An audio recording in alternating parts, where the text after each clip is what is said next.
Amen. So, maaari na pumupo ang bawat isa. So, dito sa ating topic, yung nakaraang Sunday is all about steward or stewardship. Okay, pag sinabi ng steward, ano ibig sabihin nun sa Tagalog? Ano sa Tagalog ng steward? Katiwala. Okay, ibig sabihin, ang steward, yun yung taong napagkatiwalaan. Okay, ng lugar, or negosyo, or gamit, ano man yan. Basta pag ikaw, pag sinabing steward, ay katiwala. Amen? So sa Biblia, tayo po ay tinawag na steward. Amen? So ibig sabihin, katiwala tayo. So napag-aralan natin nung nakarang Sunday yung definition ng steward. Sabi doon, steward, one who acts as an administrator as of finances and property for another. Sabi diyan, ang steward o katiwala ay isang taong gumaganap na tagapamahala ng pananalapi at ari-arian para sa iba. So simple lang. Nakaraan Sunday, pag sinabing steward sa Tagalog, katiwala. Amen? So tayong lahat ay katiwala. Ngayon, sino unang nagtiwala sa, or makikita natin na bakit tayo tinawag na katiwala? Kasi una, pinagkatiwalaan tayo. Amen? Pinagkatiwalaan tayo. Kaya nga, nalaman natin yung mga bagay na pinagkatiwala sa atin ng Diyos. Sama? Ano nga yung una? Yung buhay. Amen? Ang buhay, yan ay pinagkatiwala sa atin ng Diyos. Kaya dapat huwag nating sasayangin ang buhay. At ang buhay, ito ay maiksi lang. Tama? Hindi mo alam kung kailan ka papanaw. Sabi nga ng Biblia, ito ay hinalintulad sa isang singaw. At sa kakunting panahon, ito ay maglalaho. Diba? Nakakita na kayo ng singaw, diba? Diba? Ang singaw, halimbawa sa sinaing, diba? Pag sumisingaw yan, yung usok, diba? Pag binuksan mo yan, lumalabas yung singaw. Tapos, ano nangyari? Nawawala. So, ganun lang daw kabilis ang buhay ng tao. Diba? At maraming paraan para ang tao mamatay na. Diba? Mabilis lang ang buhay, hindi natin masabi. Yung iba nga, bata pa lang, namamatay na eh. Tama? Yung iba pa nga, nasa tiyan pa lang eh. Di ba? Hindi natin alam. Kaya itong buhay na ipinagkatiwala sa atin ng Diyos, napakaganda na gugulin natin ito para sa Panginoon. Amen? Ipaglingkod natin ito sa Diyos. Yan po ang napakahalaga na dapat nating magawa. Kasi yung Diyos na nagtiwala sa atin, pinagkatiwalaan niya tayo ng buhay, syempre nag-e-expect siya. Tama? Halimbawa, ikaw, meron kang taong kaibigan mo, may pagkakatiwalaan ka. No? Halimbawa, ibigay mo sa kanya yung 50 pesos. O itong 50 pesos, huwag mong gagastusin ha. Basta ano mo lang yan, itabi mo lang yan. So nagtiwala ka sa kaibigan mo, tama? Ang ginawa ng kaibigan mo ay ano? Ginastos. Pinambili ng kung ano-ano. Diba? So, ikaw na nagtiwala, ano kayang mararamdaman mo? Ano kaya mararamdaman mo? Siyempre, ikaw ay, malulungkot, tama? So, kasi, nag-e-expect ka eh, tama? Nag-e-expect ka sa taong pinagkatiwalaan mo na dapat yung perang ipinagkatiwala mo sa kanya ay ganito ang gagawin mo, iingatan, at hindi gagastusin. Kasi, yun ang instruction mo eh, tama? Ngayon, ganun din sa Diyos. Pinagkatiwalaan tayo ng Diyos ng buhay, kaya nag-e-expect din siya sa atin kung na dapat yung ating buhay ay ingatan natin. Ingatan, alagaan. So yan ang buhay natin, tama? Kailangan alagaan natin to kasi pinagkatiwala sa atin to ng Diyos. Amen? Ano pa? Yung time, yung oras, pinagkatiwala din sa atin yan ng Diyos. Kaya dapat yung oras natin, gugulin natin ito para sa Panginoon. Lalo na pag oras na para sa Panginoon, di ba? Lalo na pag Sunday, di ba? Pag Sunday, ang Sunday is Lord's Day, araw ng Panginoon yan. Kaya yung oras ng pagsamba natin sa Diyos, anong oras ba yung pagsamba natin? 9, tama? 9 a.m. Kaya every 9 a.m., nag-uumpisa tayo. Kasi, sasamba tayo sa Diyos. Amen? Kaya itong ginawa nyo na pumunta kayo dito sa church para magsimba at sumamba sa Diyos, pagpapakita lang yan na yung time nyo sa Diyos, pinapahalagan nyo. Tama? Maganda nga yung time natin sa Panginoon talagang tuloy-tuloy eh. Kasi yung iba lulubog, lilitaw. Yung iba lulubog, lilitaw, di ba? Kaya minsan, hindi natin napapahalagan yung oras na para sa Panginoon. Amen? Kaya dapat, yung time natin sa Panginoon, alagaan natin ito. Bakit? Kasi pinagkatiwalaan niya tayo ng oras. Amen? Yung oras. And then ano pa? Ano pa yung mga bagay na pinagkatiwala sa atin? Yung lakas. Yung kanina, yung buhay. Pangalawa, yung oras. Ano pa? Yung lakas. Alam niyo ba yung lakas na meron kayo? Malakas ba kayo ngayon? No, malakas. Kaya ka nga nakapunta sa church eh. Kasi may lakas ka pa. So yung lakas na meron tayo, ipinagkatiwala sa atin ito ng Diyos. Amen? Kaya dapat itong lakas natin na meron tayo, dapat gamitin din natin ito sa Diyos. Huwag mong gamitin yan sa kalukuhan, di ba? Yung iba ginagamit yung lakas para magnakaw eh. Di ba? Ginagamit yung lakas para gumawa ng kalukuhan. So tayo mga Kristiyano, anak na ng Diyos, dapat yung lakas na meron tayo, gamitin natin ito para sa Diyos. Amen? Kaya yung lakas na ginamit nyo ngayon, pumunta kayo dito sa church. So pagpapakita lang yan na ginagamit natin yung lakas natin para sa Panginoon. Tama po ba? Amen? So itong lakas natin, gamitin natin ito sa Diyos. So, napag-aralan din natin yung mga katotohanan pagdating sa steward. Ano nga yung steward? Katiwala. So tayong lahat dito katiwala ng Diyos. Bakit katiwala tayo? Kasi pinagkatiwalaan tayo. Tama? Anong pinagkatiwala sa atin? Marami. Tulad ng buhay, ng oras, ng lakas, at ang iba pa. Kahit yung pera na natatanggap natin, ipinagkatiwala din sa atin ng Diyos yan. Kaya hindi mo pwedeng sabihin na, itong pera, ano ko to? Nagkaroon ako nito kasi nagtrabaho ako, ganito, kasi malakas ako, kasi nagsikap ako, kaya ako nagkaroon ng pera. Tama nga naman, pero ang pinaka-ugat niyan, bakit ka nagkaroon ng pera? Kasi sino ang nagbigay niyan? Sino? Ang Diyos pa rin. Kaya every time na nakakatanggap tayo ng pera, kahit na pinagtrabahuan mo yan, nagkaroon ka niyan dahil sa Diyos. Tama? Lahat dahil sa Diyos eh. Kaya ka nagkaroon ng pera, nagtrabaho ka. Kaya ka nakapagtrabaho, sino nagbigay ng trabaho? Yung Diyos, tama? Hindi, pastor, yung amo ko, binigyan ako ng trabaho. O, sino lumikha sa amo mo? Yung Diyos, di ba? Lahat babalik sa Diyos. Lahat babalik sa Diyos. Kaya, yung bagay na natatanggap natin, tulad ng kahit na money or pera, ito ay ipinagkatiwala sa atin ng Diyos. Amen? Kaya nga dapat yung pera na meron tayo, lagi kong sinasabi sa inyo, kung gusto nyo pagpalain kayo ng Diyos, diba nakalagay sa Malakay 3:10, ano yun? Yung unang dapat gawin kapag kayo ay nagkaroon ng pera is huwag kalimutan yung tithes. Bakit? Gusto, nasa Bible ba yan? Yes. Paulit-ulit na natin binasa yan eh. Malakay 3:10. Tignan nyo, Malakay 3:10. Yan. Pastor, bakit natin natapik yung pera? Bakit nga naman? Kasi, una, ang pera ay ipinagkatiwala din sa atin yan ng Diyos. Amen? Kaya dapat yung pera na meron tayo, ingatan natin ito. Kung kinakailangan magtipid, di ba? Magtipid tayo. Huwag tayong parang one day millionaire, no? Na nakatanggap na ng pera, gastos dito, gastos doon. Hindi dapat. Kailangan, kung may pera ka, matuto tayong magtipid at matuto rin dapat tayong mag-ipon. Amen? Sino bang mahilig mag-ipon dito? Wala?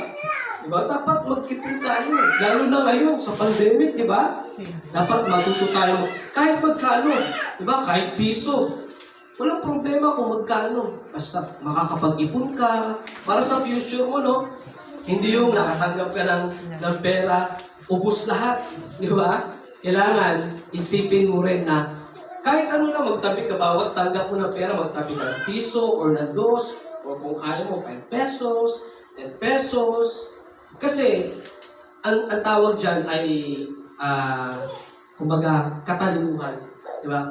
Paggamit ng maayos sa pera. Amen?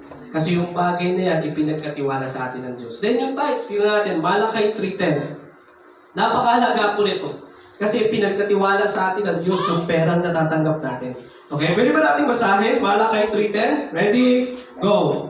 Bring ye all the tithes into the storehouse, that there may be meat in mine house, and prove me thou herewith, saith the Lord of hosts, if I will not open you the windows of heaven, and pour you out a blessing, that there shall not be room enough to receive it. Ano sinabi ng Biblia? Bring ye all the tithes. Diba? Pag sinabing bring, ano Tagalog ng bring? Ha? Dalhin. Kaya every time na pupunta kayo dito sa church, you bring the tithes. Tama? Kaya nga may sobre tayo dyan eh. Pastor, paano pag hindi naman ako nagtatrabaho? Pag wala kang income? Pag wala ka talagang tinatanggap? Di okay lang yon. At least, nandito ka sa church. Amen? Yun ang pinakamahalaga doon. Kung wala ka talagang tinatanggap, wala ka talagang pinagkukunan. Ang the best na pwede mong maibigay, yung buhay mo. Amen? Yung sarili mo sa Diyos, yung pagpunta mo dito sa church.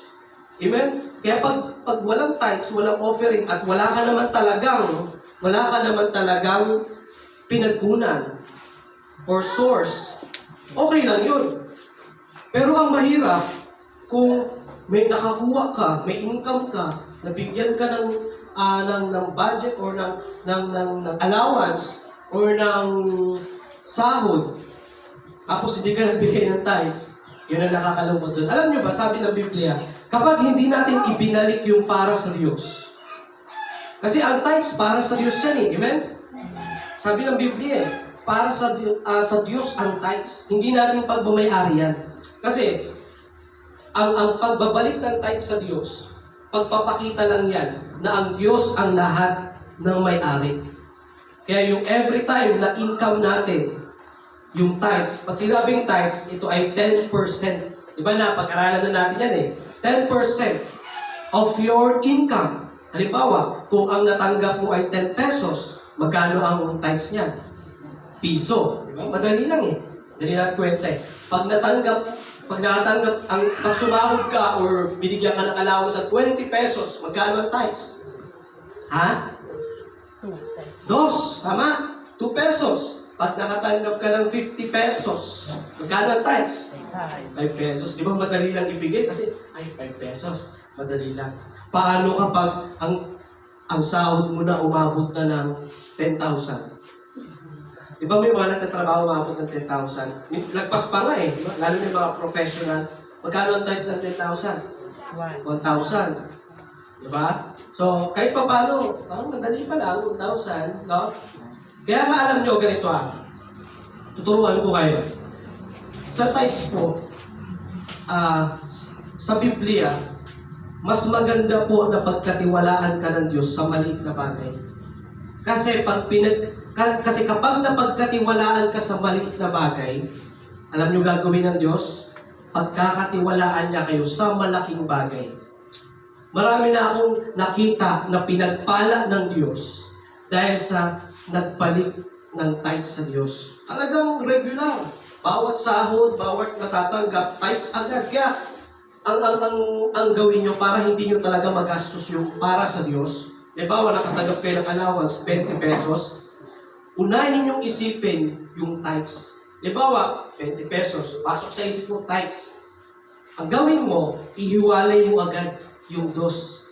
Yung dos, ilagay mo sa wallet mo, or sa drawer, or sa kung saan man pwede mong ilagay. Itago mo para hindi mo na magastos. Amen? At paglinggo, yun na, di ba? Kukunin mo na sa drawer mo, tapos ito yung tithes mo para sa Diyos. Amen ba? Yun ang maganda. Ganun din sa sahod. Di ba? Ito yung tithes ko. At sa tithes natin, kailangan maging honest tayo. Amen po ba? Kailangan maging honest tayo.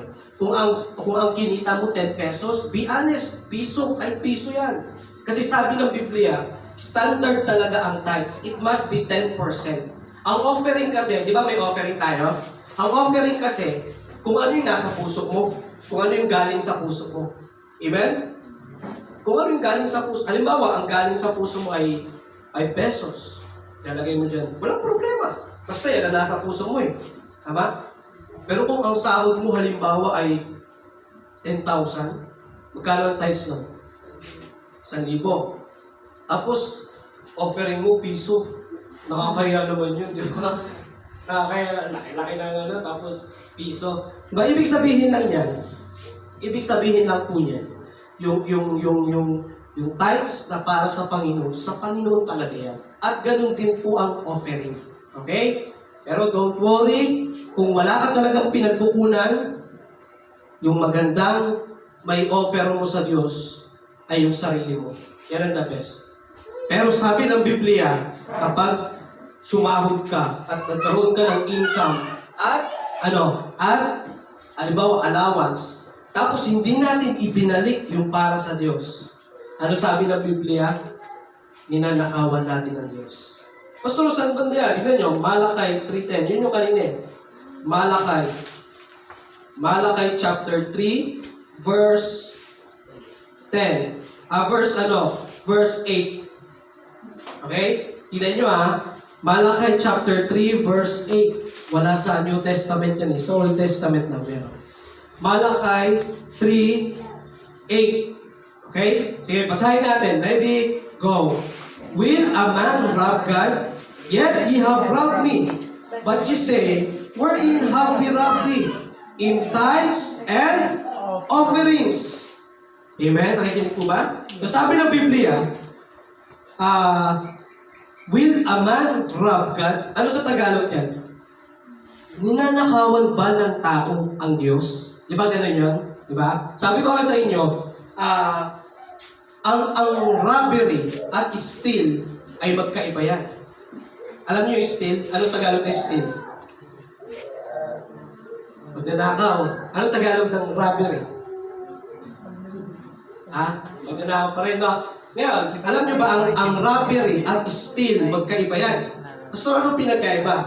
Ang steal, ito yung kinukuha mo nang hindi alam ng tao. Diba, hindi alam ni Manuel, kinuha ko cellphone niya. Tawag doon steal. Pero ang robbery, malupit. Pwede mo siyang tutukan ng kutsilyo para makuha mo. Yung hold up, diba mga hold up, gagawin mo, babantaan mo siya. Papatayin kita pag hindi mo ito binigay. Ang tawag doon robbery, sapilitan. Yan ang robbery, sapilitan mo kukunin. Sabi na ng Biblia, yung term na ginamit niya, rob, ibig sabihin, sapilitang kinuha. Amen? Sabi niya, will a man rob God? Ninanakawan ba ng Diyos? Ninanakawan ba ng tao ang Diyos? Tanong nila, di ba? Ano sabi? Yet ye have robbed me. Ayun, sabi ng Diyos, oo, ninakawan niyo ako. Sabi ng mga tao, but ye say, wherein have we robbed thee? Sabi nila sa Diyos, saan ka namin ninakawan? Ano sabi ng Diyos? In tithes and offerings. Kaya alam niyo po, seryoso ang Diyos when it comes to tithes and offerings.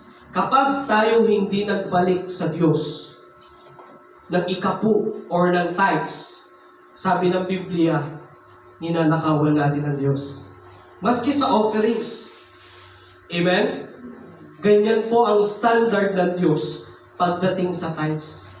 Diba? At may mga ano yan. Kaya lagi kong sinasabi sa inyo, na every time na makatanggap tayo ng income or ng allowance, una nating isipin yung tithes. At ang tithes, itatabi natin yan. Itatabi natin yan. Para hindi mo na magastos. Amen po ba? Para hindi mo na magastos. Kasi pag once na magastos mo yan, ibig sabihin, wala ka nang maibabalik sa Diyos. At pag wala kang naibalik sa Diyos, sabi ng Biblia, ninanakawan natin ang Diyos. Tama po ba? Ngayon, yung iba, ganito ang ginagawa, Pastor, hindi ko na ibigay ang tithes kasi, kasi po, nagastos ko. O paano yun? Sabi ng Biblia, ninanakawan natin ang Diyos. Amen? Kaya sabi ng Biblia, wherein have we robbed thee? In tithes and offerings. Napakaseryoso po yan. Amen? Napakaseryosong bagay yan. Kaya dapat maging honest tayo sa Panginoon. Okay? Pastor, saan na pupunta yung tithes? and offerings. Okay? Yung tithes tsaka offerings. Alam nyo kung saan napupunta? Sa gawain ng Diyos. Kasi sa Diyos yan eh, tama? Kaya ang Diyos, alangan naman ibigay natin sa Kanya. Eh, nasa langit siya eh. Diba? Ibig sabihin, sa gawain ng Diyos, dito sa church. Sa Old Testament, dito sa panahon nila, ang tithes talagang dinadala yan sa templo. Ang templo, yung church. At may namamahala dyan. Sa time nila, yung tawag sa na namamahala, yung Levites. Yung mga Levites, sila yung nasa loob ng church, sila yung namamahala. Okay? Sa templo. Sa panahon natin ngayon, ang templo ay yung church at yung Levites ay yung mga pastor. Okay? Kaya, kayo, yung pumupunta sa church na may dalang tithes, kaya sabi ng Biblia sa verse 10, bring, di ba? Ibig sabihin, dalhin. Okay? Bring ye all the tithes, dalhin ang tithes. Amen? If you bring dito sa church, so ibig sabihin, sa Panginoon na yan. Once na nilagay mo dito, ito meron tayong offering plate dito.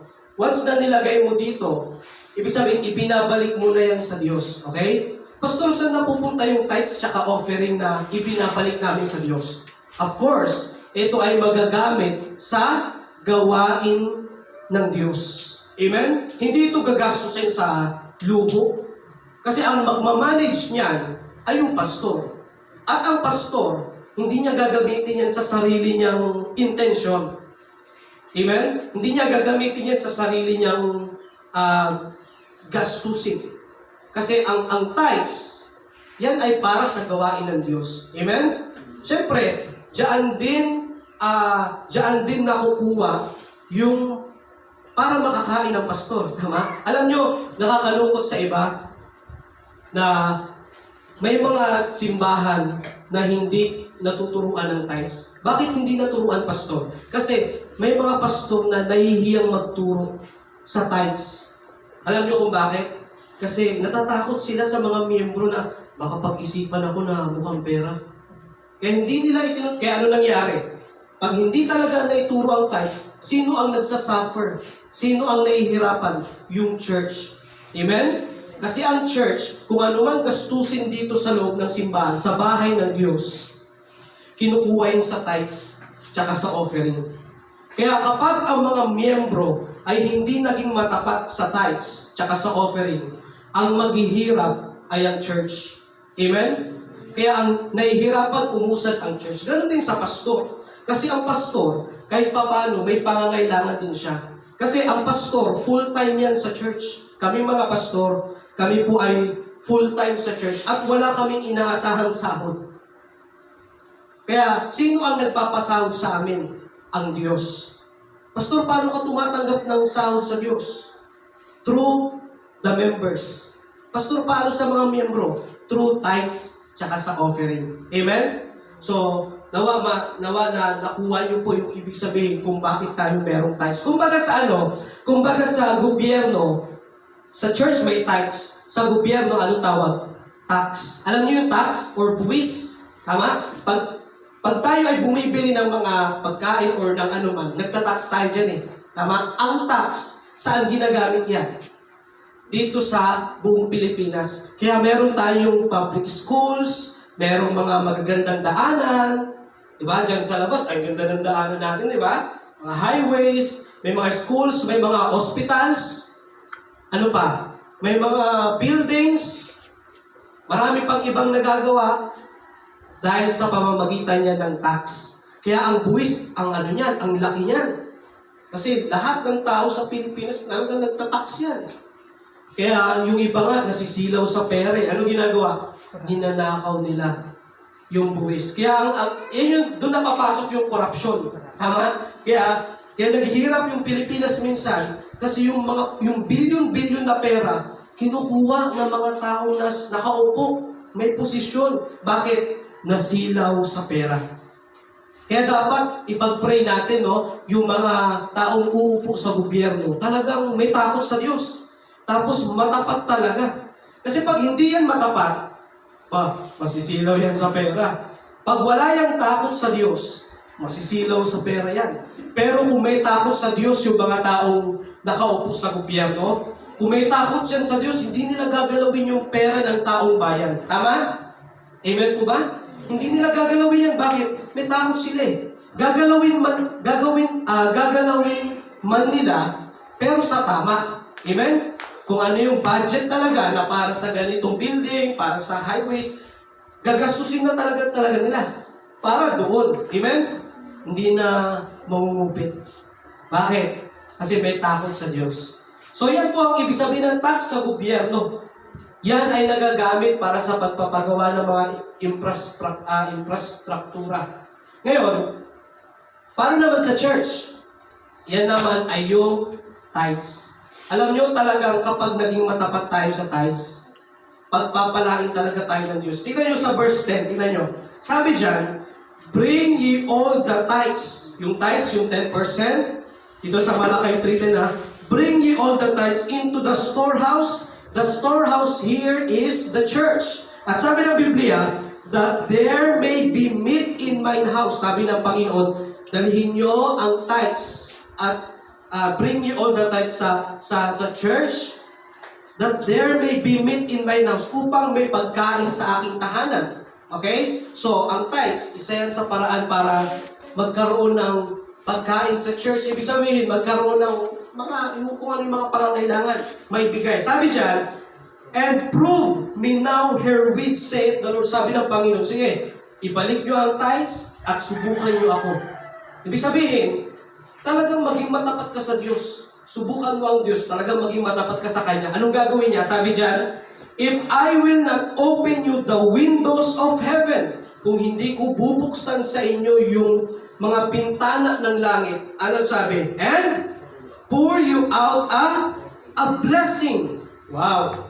Sabi ng Panginoon, ibalik nyo ang tithes at subukan nyo ako. Ibig sabihin, maging matapat kayo sa tithes. Sabi ng Panginoon, kung hindi ko sa inyo bubuksan yung pintuan ng langit at ibubuhos ko sa inyo ang pagpapala.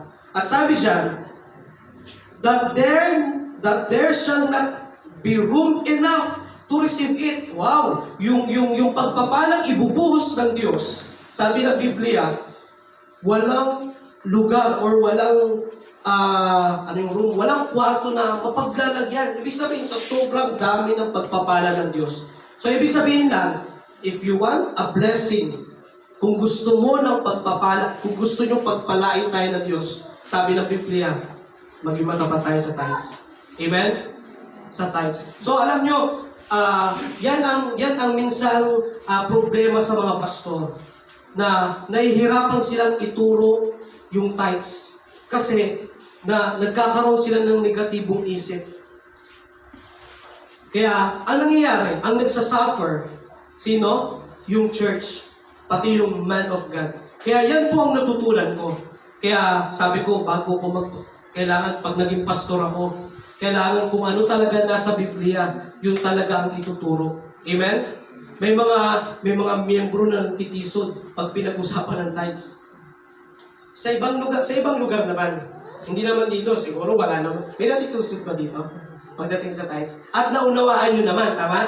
Kasi yung ibang miyembro sa ibang lugar, ibang church, nagkakaroon ng negatibong isip sa tithes. Sinasabi nila, ay, tinuro na naman ni pastor. Mukhang pera talaga si pastor. Yun ang isip ng iba. Mukhang pera talaga si... Yung iba naman, di ako magbibigay ng tithes. Bakit? Kung ano-ano lang naman gagastos baka sa iba lang magastos ni pastor yan. Nagkakaroon na ng negatibong isip. Baka ibibili lang ni pastor ng kung ano-ano yan. Tignan mo, bago sapatos ni pastor, sa tithes galing yan. Diba? Negatibo na isip. Tignan mo, bago yung long sleeve ni pastor, bago yung necktie niya. Tignan mo, sa tithes galing yan. Tignan mo, nagkakaroon ng negatibong isip ang tao.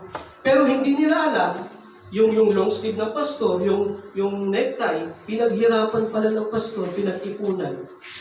Diba? Hindi kinuha sa tithes. Diba? Pero, alam nyo, mas nakakatuwa yan na makita nila yung pastor nila na presentable. Kayo ba matutuwa ba kung ang pastor nyo nakita nyo na parang gusgusin? Magpipreach dito, tapos butas ang pantalon, butas ang sapatos. Nakaka-proud ba yun? Sasabihin mo, ay, friend, pastor ko yan, no? pastor mo, tapos butas yung pantalon, tapos parang walang ligo. Diba? Kasi hindi naaalagaan. Bakit? Dahil yung mga miyembro hindi naging matapat sa tithes. So, alam niyo po, napakalaking impact ang tithes sa church. Kaya dapat matuto tayong i-handle yung tithes na para sa Panginoon. Kasi malaki pong bagay yan. Malaki ang bagay na naibibigay sa atin, sa church, sa gawain ng Diyos, pagdating sa tithes tsaka sa offerings. Amen po ba? So sana, dito sa church, tayo mga miyembro, ay hindi natin ma-misinterpret when it comes to tithes and offerings. Pagkos tayo ay maging matapat, basta just follow the Lord, just obey the Lord, just ibalik natin yung para sa Panginoon, tithes and offering, and God will bless you. Pagpapalain ka talaga ng Diyos. Alam niyo po, marami na akong narinig na kwento na pinagpala ng Diyos. It's because of tithes and offerings. Marami. Halimbawa, kilala niyo alam niyo yung toothpaste na Colgate? Di ba? Alam niyo yun? Alam niyo yung history ng Colgate na yan? No? Merong nag-iisang taong pangalan ay William Colgate. Okay? Yung Colgate, yung toothpaste na mabibili natin. Yung Colgate, sikat na sikat yan. Tama? Sikat na sikat yan. Bibili ka ng toothpaste, sasabihin mo Colgate. Pabili nga po ng Colgate. Anong Colgate? Yung Happy? Or hindi na alam yung Colgate. Brand na pala yun. Dapat toothpaste, di ba? Pabili nga po ng toothpaste. Anong toothpaste? Yung Colgate. Yun yung tama. Di ba? Ang Colgate, si William Colgate, alam nyo ba paano pinagpala yan? It's because of tithes. Naging matapat siya. Noong una, mahirap din naman sila eh. Mahirap, nagtrabaho siya. Hanggang sa, alam nyo nangyari, tinuruan siya ng magulang niya. Bata pa lang si William Colgate, tinuruan na ng magulang niya pagdating sa tithes. Bawa, syempre, pag binibigyan siya ng mama niya ng pera, tinuturuan siya, anak, yung tithes, itabi mo para ibigay mo sa Panginoon sa linggo. Every time yan, hanggang sa naturuan talaga, bata pa lang, naturuan si William Colgate, hanggang sa nagtrabaho siya sa isang company. Ano lang siya, mababa lang yung posisyon niya sa isang company. Ano yun eh, kumbaga paggawaan ng mga sabon, yung yung factory nila, company nila. Hanggang sa tuloy lang siya, tumataas yung sahod niya. Kasi binabalik niya para sa Diyos eh. Pinagpapala siya lalo ng Diyos eh. Kasi binabalik niya para sa Diyos hanggang sa, alam niyo nangyari, na-promote siya ng na-promote hanggang sa yung pinaka may-ari ng company nila, naging kapantay niya, naging kasosyo niya. Alam niyo nangyari, dumating ang panahon na yung kapantay niya sa business nila, sa company nila, yung kasosyo niya, ang nangyari? Namatay. Nung namatay, sino pumalit? Siya. Si William Colgate. Kaya yung company nila, naging Colgate. Colgate. Kaya hanggang ngayon, yung Colgate na brand, napakasikat yan. Tama? At napakalaki ng kinikita niyan. Saan nagsimula yan? Dahil ba sa masipag si William Colgate? Yes, masipag siya magtrabaho. Pero alam niyo ba kung bakit naging ganon? Siyempre dahil sa Diyos. Pero bakit siya pinagpala ng Diyos? It's because of naging matapat siya sa tithes at sa offering. At marami pang kwento na pinagpala ng Diyos dahil naging matapat sa tithes. Yung iba naman, ganito ang excuse nila. Na, ibibigay ko pa ba ito sa Panginoon? Wala na nga kaming gagastusin sa bahay. Wala na nga kaming gagastusin pambili sa pangangailangan namin. Tapos, yung tithes na ito, ibabalik ko pa ba sa Diyos? Yun ang nagiging problema sa iba. Pero hindi nila alam na kapag binalik nila yung para sa Diyos, mas lalo pa silang pagpapalain ng Diyos. Amen? Mas lalo pa tayong pagpapalain ng Diyos. Kaya, anumang mangyari, pag makatanggap tayo ng income or ng allowance natin, just be faithful sa tithes tsaka sa offering. And then, balang araw, pagpapalain ka na ng Diyos. Pagpapalain ka talaga niya, maging matapat, maniwala kayo. Pagpapalain tayo ng Diyos. Kaya sabi dyan, and pour you out a blessing. Okay? Kaya ako bilang pastor, hindi ako nahiyang ituro sa inyo ang tithes and offering dahil sa alam ko na pagpapalain tayo ng Diyos pag naging matapat tayo sa tithes. Amen? Pastor, paano pag wala talagang maibigay? Alam nyo, kung wala talaga tayong income or kung wala talaga tayong maibigay sa Diyos, wala talaga tayong pinagkukunan, lalo na sa ating mga kabataan, kung wala man tayong pinagkukunan, alam nyo ang the best na maibibigay natin? Yung ating sarili. Amen? Yung ating buhay.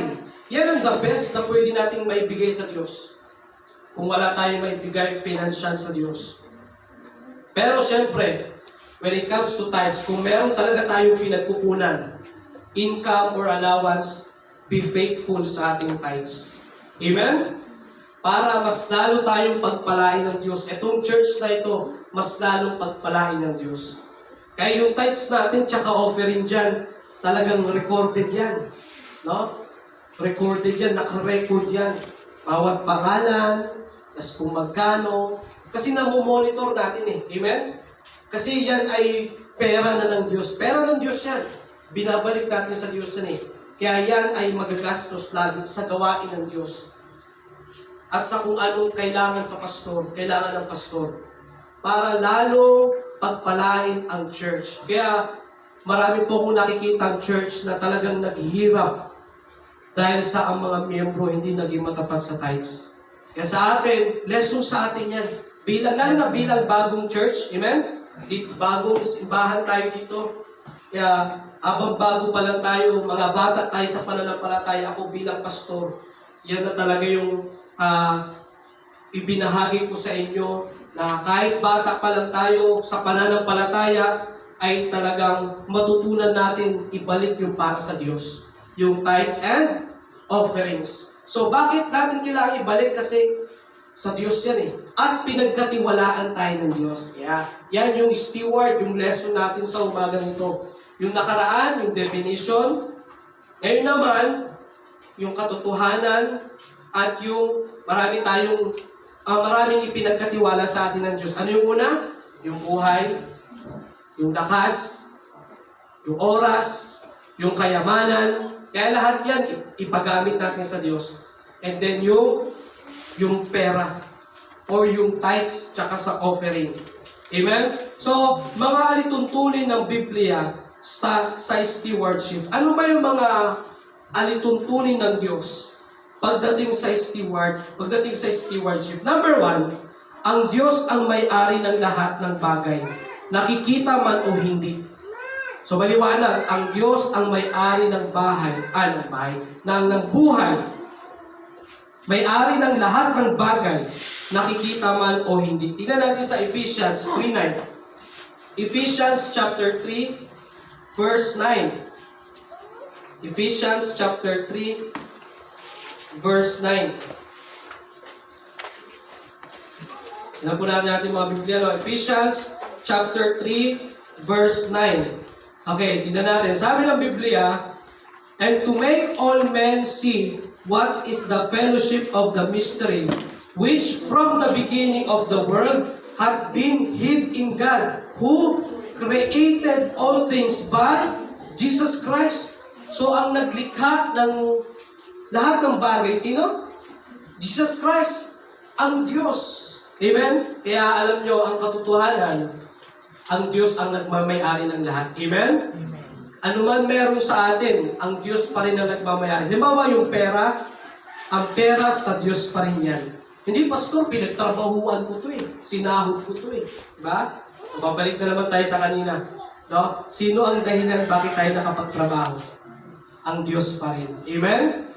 Kaya, lahat po sa Diyos yan. Maliwanag sa Ephesians chapter 3, verse 10. And then, pangalawa, ang lahat ng nilikha ay para sa kaluwalhatian ng Diyos. Okay? Naunawaan niyo po? Ulitin ko. Pangalawa, ang lahat ng nilikha ay para sa kaluwalhatian ng Diyos. Ibig sabihin, lahat ng nilikha dito sa buong mundo, para yan sa kaluwalhatian ng Diyos. Ibig sabihin, nagbibigay ng papuri sa Diyos. Yan naman talaga yung number 1 na dahilan eh. Bakit tayo nilikha ng Diyos? Para magbigay ng papuri sa Kanya. Tama? Bakit? Bakit nilikha ng Diyos si Eva at si Adan? Lahat ng hayop para magbigay ng papuri sa Diyos yan. Lahat. Amen? So nilikha ng Diyos. Pero ang problema, nagkasala yung tao, di ba? Si Eva at si Adan. Nagkasala sila sa Diyos, bumagsak sila sa kasalanan. Hanggang sa dumami yung tao, dumami yung lahi. Lahat tayo makasalanan, namahalan natin yung ating kasalanan. Pero ang pinakadahilan talaga bakit tayo nilikha ng Diyos. Dahil para magbigay ng papuri sa Kanya. Amen? Sa Colossians 1:16, tignan natin. Colossians chapter 1, verse 16. Okay, Colossians chapter 1, verse 16. Okay? So sabi dyan, for by Him were all things created, that are in heaven and that are in earth, visible and invisible, whether they be thrones or dominions or principalities or powers. All things were created by Him and for Him. Okay? So lahat ng bagay ay nilikha ng Diyos.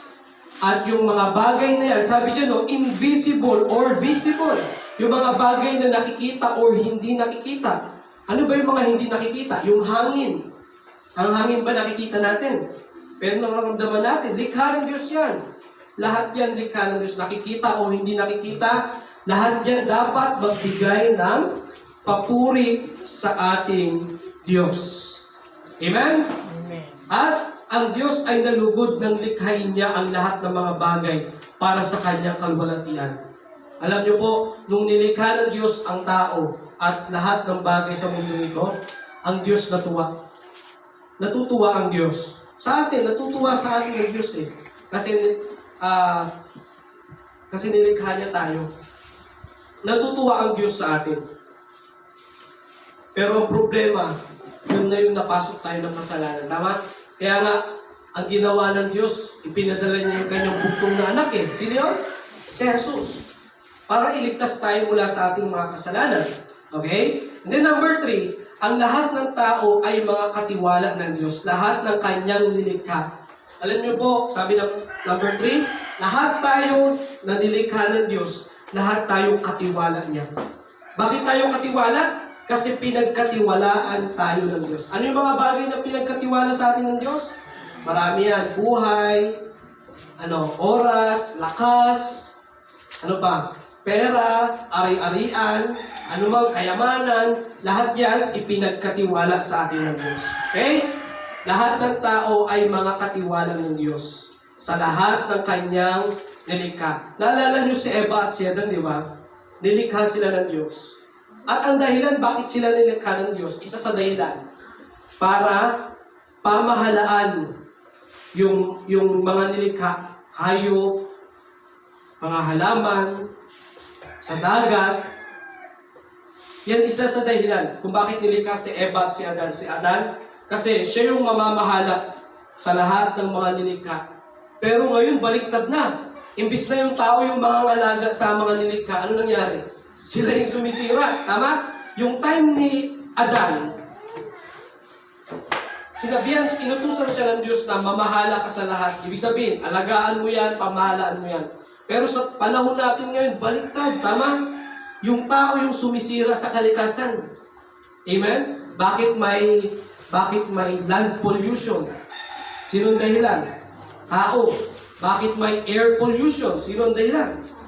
Bakit may sobrang daming basura? Sino ang dahilan? Tao. Bakit nagla-landslide? Sino ang dahilan? Kasi pinuputol nila yung mga kahoy, di ba? Nagla-landslide. Bakit may mga gumuguhong bundok? Sino ang dahilan? Tao. Kasi yung mga nagmimina. Tama? Bakit nasisira yung dagat? Water pollution. Sino ang dahilan? Tao. Kasi lahat tao, no? Kaya, sa ating mga Kristiyano, iba tayo. Kung may mga taong sumisira sa kalikasan, tayo iba.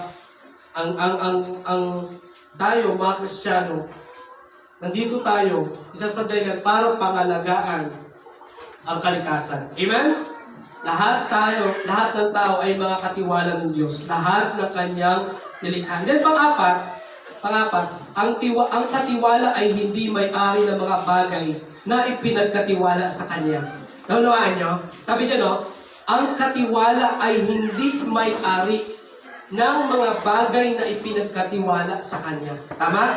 Ibig sabihin, yung mga bagay na ipinagkatiwala sa atin ng Diyos, hindi tayo ang may-ari. Amen? Kaya nga pinagkatiwala eh. Ibig sabihin, hindi ikaw ang may-ari. Lahat yan ang may-ari ang Diyos. Yung buhay natin, hindi tayo ang may-ari nito. Amen? Ang buhay natin. Kaya dapat ang buhay natin, lagi natin itong gugulin sa tama. Gawin kung ano ang tama. Mabuhay ng tama. Isabuhay ang nararapat. Isabuhay kung ano nasa Biblia. Kasi yung buhay natin, hindi tayo ang nagmamay-ari. Sino? Ang Diyos. Alam nyo, ang problema sa iba, no? Feeling nila sila ang may-ari ng buhay. No? Tingnan nyo kung gaano na lang pumatay yung iba, no? Ba yung mga nababalita sa TV na ang tindi pag pumatay. Kung pumatay, parang pumatay ng hayop eh. No? Kung bumaril, parang ang bilis lang sa kanya, no? Yung mga nababalita ng bibilis pumatay. Akala nila sila ang nagmamayari ng buhay. Sila ang mismong kumukuha ng buhay. Pero sa Biblia, makikita natin na ang Diyos talaga ang may-ari ng buhay natin. Amen? Ang Diyos talaga. And then, panglima na tayo. No? Kinakailangan i-improve, pagyamanin, at pangasiwaang mabuti ng katiwala ang mga bagay na pinagkatiwala sa Kanya para sa Kanyang amo or Panginoon. Etong mga ipinagkatiwala po sa atin ng Diyos, sabi ng Biblia, i-improve at pagyamanin. Halimbawa, pinagkatiwalaan ka ng Diyos sa talent. Anong talent mo?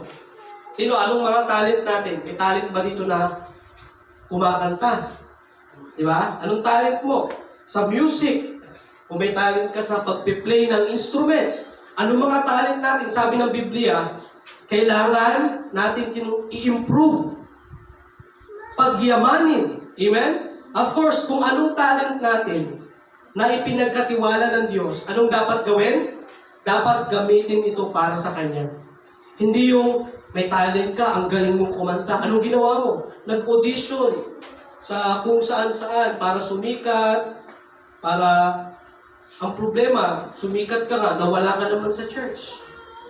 Kaya, kung anong talent na meron tayo, ipagamit po natin ito sa Diyos. Amen? Amen. Ipagamit natin sa Diyos. Lahat kasi ito sa Diyos eh. Huwag na natin gayahin iba na nasa sanlibutan, tapos nag-audition kung saan-saan para sumikat.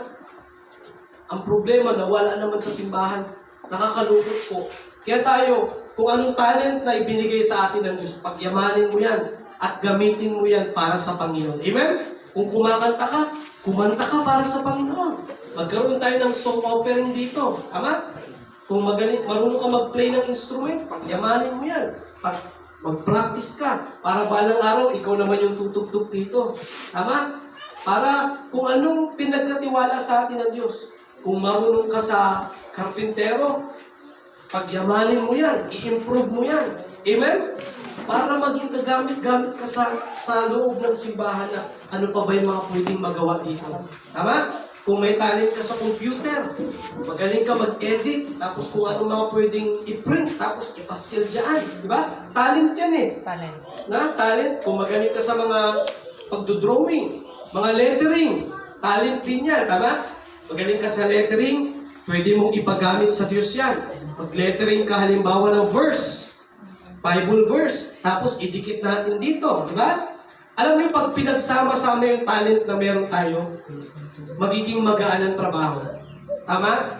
May talent ka sa instrument, may talent sa kanta, may talent sa pagpapaganda ng simbahan. Pag pinagsama-sama yung talent natin, malaki po ang may aambag niyan sa church. Amen? Kaya anumang talent na meron tayo, ipagamit natin yan sa Diyos. At i-improve natin, pagyamanin natin para sa kalwalhatian ng ating Diyos. Amen po? Amen. And then number 6, ang katiwala ay bibigyan or pararangalan at gagantimpalaan ng kanyang Panginoon. Ayon sa paano niya pinalago ang mga bagay na ipinagkatiwala sa Kanya. So kung anumang bagay na ipinagkatiwala sa atin, pag inayos natin at talagang pinagyaman natin yung bagay na ipinagkatiwala sa atin ng Diyos, ano mangyari? Sabi ng Biblia, ano mangyari? Gagantimpalaan tayo ng Diyos. May blessing tayo. Kaya anumang bagay na ipinagkatiwala sa iyo ng Diyos ngayon, anumang bagay yan, lahat, talent, buhay, or anumang bagay, pera, talent, mga bagay na pinagkatiwala sa atin ng Diyos, pag inalagaan mo ng maayos yan, sabi ng Biblia, may pagpapala tayong matatanggap. Amen? Amen. May pagpapala talaga tayong matatanggap. And then, 7, last, ang katiwala ay inaasahang honest o matapat sa mga bagay na ipinagkatiwala sa Kanya dahil siya ay magbibigay sulit sa Kanyang Panginoon pagdating ng araw. So sabi ng Biblia, ang katiwala ay inaasahang honest. So tayong mga pinagkatiwalaan ng Diyos, ng buhay, ng talent, ng pera, ng lakas, ng oras, sabi ng Biblia, inaasahan tayo ng Diyos na honest. Amen? Amen. So be honest. Kung ano mang mga bagay na pinagkatiwala sa atin ng Diyos, be honest. Lalo na when it comes to tithes and offering. Kung anong natanggap nating income or allowance, then kung magkano ang tithes dyan, then be honest sa Diyos. Kasi pag nakitaan tayo ng Diyos na honest tayo sa maliit na bagay, pagkakatiwalaan niya tayo sa malaking bagay. Kaya kung may kaibigan kayo na pinagkatiwalaan niyo sa maliit na bagay, tapos honest siya, alam niyo mas nakakatuwa na mas mapagkakatiwalaan mo siya sa malaking bagay. Tama? Kasi sa maliit na bagay, naging honest siya. So next niya, pagkakatiwalaan mo siya sa malaking bagay. Ganon din po yan sa Diyos. Kung gusto nating pagkatiwalaan tayo ng Diyos sa malaking bagay, anong dapat natin gawin? Then dapat maging matapat tayo sa maliliit na bagay na ipinagkatiwala sa atin ng Diyos. Kapag nakita ng Diyos na matapat ka sa maliit na bagay, pagkakatiwalaan ka niya sa malaking bagay. Halimbawa sa tithes, kahit na ang tithes mo ay piso or 5 pesos, basta naging matapat ka at yan ay 10% talaga, pati sa offering mo. Pag nakita ng Diyos yan, na matapat yung anak ko kahit na ang tithes niya piso or 10 piso, basta 10%, anong gagawin ng Diyos? Pagkakatiwalaan ka niya sa malaking bagay. Kaya nandun na, sunod-sunod na yan. Pagpapalain ka na ng Diyos. Pagpapalain tayo ng Diyos. Bakit? Kasi sa maliit na bagay pa lang, naging matapat na tayo. Tama? So kung gusto nating pagkatiwalaan tayo ng Diyos sa malaking bagay, and then be honest sa maliliit na bagay. Amen po. So yun po ang yun ang pangalawang lesson natin, mga alituntunin ng Biblia when it comes to stewardship. So yan po, tayo mga katiwala ng Diyos at may nagtiwala sa atin, una ang Diyos. At gusto ng Diyos na yung mga bagay na ipinagkatiwala niya sa atin itong pagyamanin. Amen? Pagyamanin natin ito. So, yun na po, and then mag-pray tayo. And then awit ulit tayo. Amen? Tayo manalangin na manaming Diyos na makapangyarihan sa lahat. Salamat po sa oras na ito.